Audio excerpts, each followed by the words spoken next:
नमस्कार दोस्तों। मैं हूं सतीश। आप देख रहे हो, जो भी मेरे चैनल पे नए आए हैं उनके लिए मैं बता दूं कि मैं स्टॉक और एसआईपी के बारे में, जो भी मेरे इन्वेस्टमेंट है उसके बारे में जब भी करता हूं, जिस टाइम करता हूं उसी टाइम मैं आपके साथ शेयर करता हूं और शेयर करने की कोशिश करूंगा। जो मेरी गलती है, मेरी गलतियों से सीखे, समझे। और जो आपकी गलती है, आप जो कर रहे हो, आपको जो कुछ पता नहीं चल रहा तो मेरे को क्वेश्चन पूछ सकते हो, मैं जवाब देने की कोशिश करूँगा। तो जो लोग नए आए हैं उनके लिए मैं बता दूं कि मैं पिछले अगस्त महीने से 14,000 की एसआईपी पर मंथली कर रहा हूँ। मेरा 80% अमाउंट इसी में, मतलब 80% एसआईपी में जाता है, जो एसआईपी के तौर पे जाता है। और बाकी 20% मैं अपना ऐसे जैसे मार्केट गिरता है टॉपअप करता जाता हूँ। तो मेरा अगर पोर्टफोलियो देखा जाए तो मेरा पोर्टफोलियो में पूरे स्मॉल कैप रखे हैं, मिड कैप और कुछ फ्लैक्सी कैप हैं। पहले मैंने इसमें भी यूटीआई निफ्टी 50 का इंडेक्स फंड में भी कुछ पैसा लगा रखा था। अब जाके कम कर लिया है। इसलिए कम किया कि मेरा टर्म, अपना जो भी मेरा इन्वेस्टमेंट है लॉन्ग टर्म के लिए है। लॉन्ग टर्म के हिसाब से मैं इन्वेस्ट कर रहा हूँ, इसीलिए मैं कम करके रखा है। अभी बात आती है जो पिछले 2-3 वीक से मार्केट गिरा है भाई, मार्केट गिरा है तो इसमें स्मॉल कैप ने, आप देख रहे हो, पूरे कोई स्मॉल कैप 3% गिरा, कोई 6% गिरा है, कोई 2% अभी भी बचा है, कोई 4% गिरा है। तो ये टेम्पररी फॉल है। हमारा लॉन्ग टर्म का टारगेट है, लॉन्ग टर्म के हिसाब से हमने इन्वेस्ट करके रखा है। पहले हमने सोचा है 10, 15, 20 साल का। तो अभी डरने की ज़रूरत नहीं, अभी से होल्ड करके बैठ सकते हो। जिसने भी ले रखा है कोई बात नहीं, से भी नए रूल्स एंड रेगुलेशंस निकाल रही है, वो रिटेल इन्वेस्टर के लिए अच्छा के लिए निकाल रही है, भलाई के लिए निकाल रही है। अभी हम एसआईपी में इसमें इन्वेस्ट इसलिए कर रहे हैं कि भाई पोस्ट ऑफिस से अच्छा, एफडी से अच्छा, बीपीपीएफ से अच्छा, जो भी आप कटिंग करते हो उससे अच्छा रिटर्न मिले। अच्छा रिटर्न क्या है आजकल, कोई भी स्मॉल कैप ने अगर देखा जाए लॉन्ग टर्म 10 साल का डाटा, अगर 10 साल से 2014 से अब तक, या तो 15 साल का, जो भी जब से एएमसी स्टार्ट हुआ तब का डाटा अगर देखा जाए, स्मॉल कैप ने 20, 25, 30% तक की रिटर्न दिया है, 27% का इसने रिटर्न दिया है पिछले 2020 से, मतलब 4 साल में। तो बहुत से है, 10 हमारे को मिनिमम चाहिए 10 से 15 साल। जिसने भी 10,000 की कोई ऐसा भी कर रहा है, कोई 5 की कर रहा है, कोई 2 की कर रहा है, जिस भी प्रकार कर रहा है, जैसे भी कर रहा है, तो हमारे को मिनिमम रिटर्न चाहिए, मतलब 10 से 15% मिनिमम रिटर्न चाहिए। इस हिसाब से हमने लगा रखा है। तो अगर लॉन्ग टर्म के गोल के हिसाब से एसआईपी बेटर, मैं इसलिए बोल रहा हूँ कि 10-15% आपको कोई नहीं देता, कोई किसी भी ऐसी स्कीम नहीं है। हाँ, जो प्राइवेट बैंक है, कोई सहकारी बैंक जो बोलते हैं, वो है, वो दे देते, लेकिन उसका कोई भरोसा नहीं है कि कल जाकर क्या होगा, कौन रिस्क लेगा। अभी देखो 21% रिटर्न दिया इसने 2014 से 24 तक, मतलब 21 से 22% रिटर्न का कोई कम नहीं है। अभी चलो हम 22% तो नहीं, कम से कम मिनिमम हम 10-15% पकड़ लेते हैं। तो हम 10-15% के हिसाब से हम यहाँ तक आए, 10-15 तो मिल ही जाएगा। मैं इसलिए मेरा अपना पोर्टफोलियो डाइवर्सिफिकेशन इसलिए कर रखा है, कोई मिड कैप में है, कोई फ्लैक्सी कैप में है, कोई स्मॉल कैप में है। तो टोटल मिला के मेरे को 10 से 15% रिटर्न चाहिए, और इस हिसाब से मैंने अपना इन्वेस्ट किया है, लॉन्ग टर्म के हिसाब से किया है।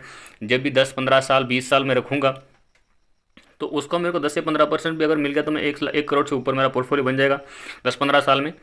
तो यही है, अगर करना है तो एसआईपी थोड़े बहुत जो करो। और इसके सबसे मेन बात क्या है, एसआईपी तो होना चाहिए, इसके साथ साथ होना चाहिए एक टर्म इंश्योरेंस प्लान होना चाहिए। कोई ऐसा कोई इधर उधर ये करने से अच्छा, कोई एलआईसी लेने से अच्छा, तो मैं बोलता हूँ टर्म इंश्योरेंस प्लान ले लो। मैं एलआईसी की बुराई नहीं कर रहा। अपने इन्वेस्टमेंट के साथ, अपने इन्वेस्टमेंट प्लान के साथ एक टर्म इंश्योरेंस प्लान होना बहुत ही ज़रूरी है, निहायत ही ज़रूरी है। मैं तो बोलूँगा कल खुदा न खास्ता कुछ हो जाता है, कोई सर्विस नौकरी कर रहा है, कोई सर्विस पे है, कोई जॉब पे है, तो पीछे का बैकअप प्लान बढ़िया रहेगा। फिर इसमें भी जब भी आप एसआईपी करते हो, नॉमिनी अपना पक्का लगा के रख देना। ये गलती बाद में नहीं करना, क्योंकि ये चीज़ें क्या है, ध्यान में देने वाली बात है, वो करके रख लेना।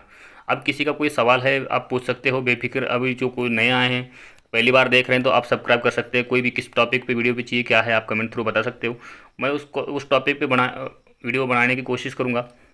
आ जाता है मेरे पोर्टफोलियो के ऊपर। मेरा पोर्टफोलियो अभी 1% मान लो डाउन ही है। पहले ये पोर्टफोलियो मेरा 10 से 15% अप था, स्मॉल कैप में लगा रखा था, बहुत बढ़िया चल रहा था। लेकिन फिर जाके 1% डाउन हुआ, तो अब मैं टॉपअप करने की सोच रहा हूँ। करूँगा, जिस टाइम करूँगा आपके साथ शेयर करूँगा। आप भी यही मौका है, टॉपअप कर सकते हो। अभी यूएस फेड मीटिंग हुई अभी कुछ दिन पहले, तो उसमें क्या है, इंटरेस्ट रेट जो था वो पूरा चेंज हो गया है, मतलब अनचेंज हुआ। जो भी इंटरेस्ट रेट पहले चल रहा था वही है। इस साल में कितना भी इंटरेस्ट रेट की जो भी प्रोजेक्शन में है वो पॉजिटिव ही है। फिर ये न्यूज़ क्या है, इंडियन मार्केट के लिए अच्छी न्यूज़ है। अभी भी 3 रेट कट बाकी है, तो अच्छा सा रिजल्ट आ जाएगा, वो भी आशा है। लॉन्ग जीडीपी के जो नंबर है वो अच्छे से इंप्रूव हो रहे, साल एन साल, ईयर एंड ईयर ग्रोथ हो रहे, अच्छे से इंप्रूव हो रहा। तो बहुत बढ़िया चीज़ें, पहले बहुत हाई था, अभी इंप्रूव हो गए, कम कम कम होते जा रहे। तो बहुत बढ़िया चीज़ें इंडियन मार्केट के लिए। जब इंडियन मार्केट और यूएस मार्केट जब चल रहा था, जब इंडियन मार्केट अच्छा चल रहा था तो यूएस मार्केट ख़राब चल रहा था। अभी यूएस मार्केट अच्छा चल रहा था, इंडियन मार्केट ख़राब चल रहा है। तो अब ये देखते हैं अब इंडिया मार्केट क्या होता है क्या नहीं होता है, थोड़ा बहुत उछल कूद कर रहा है। तो मेरे को तो लग रहा है इधर से बैकअप दे सकता है, क्योंकि अभी तो ऐसा कुछ है नहीं है। तभी भी क्या है, थोड़ा इलेक्शन का टाइम चल रहा है, वो थोड़ा अप डाउन होते रहेंगे, थोड़ा वॉलेटिलिटी बढ़ती रहेगी। तो अपना जो भी है इन्वेस्टमेंट है एसआईपी के लिए अपना जारी रखो। अच्छे अच्छे एसआईपी ले रखे तो उसमें टॉपअप करते जाओ। अपना आपका शॉर्ट टर्म टारगेट नहीं है, लॉन्ग टर्म है, तो लॉन्ग टर्म के हिसाब से अच्छे से है, बहुत बढ़िया मौका है। अपना टॉपअप करते जाओ और छोड़ते जाओ। दिन में 10 बार देखने की ज़रूरत नहीं, बेफिक्र बैठे रहो। अभी इसमें मैंने क्या ज़्यादा रखे हैं, 10-15 ले रखे हैं, ये भी मेरी गलती है। मैं मान लेता हूँ कि इसमें मैं रिड्यूस करूँगा कोई दिन, क्योंकि पहले कुछ पता नहीं था ना कि चीज़, अभी पता नहीं था, इसलिए मैं किसी के कहने से मैंने भी ले रखा है। तो मैं जो चीज़ें मेरे को मेरी गलतियों से सीख, मैं इसलिए बोलता हूँ कि मेरी गलतियों से सीखो। जो मेरे को चीज़ें अभी जो मैंने इतना ले रखा है अड़ंगा, भाई इतना अड़ंगा लेने की ज़रूरत नहीं। स्मॉल कैप में 2-4 फंड रखो, अच्छे अच्छे रखो, डाइवर्सिफिकेशन हो जाता है। स्मॉल कैप, मिड कैप और लार्ज कैप ले, एक आधी फ्लेक्सी कैप ले लिया तो हो जाता है, कोई दिक्कत नहीं है। ये लिए सब मेरे को तो नहीं लगता कि अभी लेने की ज़रूरत है। चलो आज के लिए इतना ही है। अभी जब आपका कोई क्वेश्चन है, आपका कोई क्वेरी है, तो आप मेरे को पूछ सकते हो, या तो मेरे कोई बताने में, या मेरे कोई पोर्टफोलियो में जो भी आपको लगता है, तो आप मेरे को सजेशन भी कर सकते हो। बस आज के लिए इतना ही। चलो मिलते हैं किसी नेक्स्ट वीडियो में, तब तक के लिए जय हिंद।